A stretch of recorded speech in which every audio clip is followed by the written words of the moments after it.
Well, I originally got in the business with a little bit of bad luck, actually.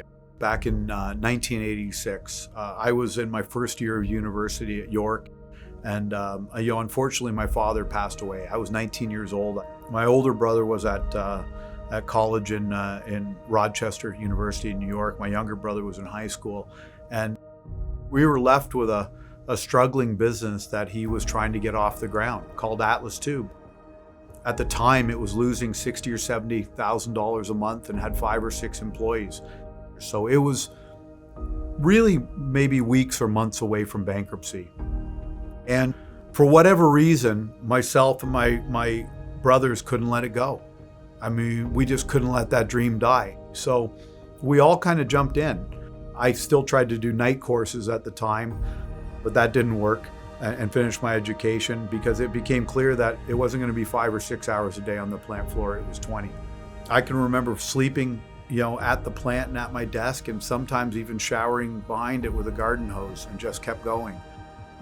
I loved the smell of the plant.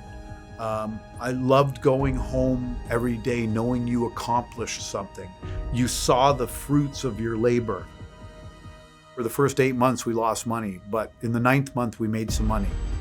I can remember it was $4,000 we made in that month. Our sales that first year were $2.5 million Canadian. And the next year it was 7, the next year 11, the next year 19, the next year 24. Why? Because we just kept putting our nose down and putting one step in front of the other. Also, I teamed up with the guys on the plant floor to put in an incentive so they could make more money and we could get more production.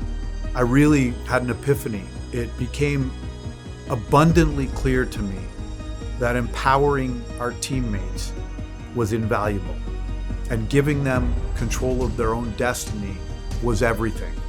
And with that, we just took off. I mean, we didn't load a truck a day, and now I load 500 trucks a day.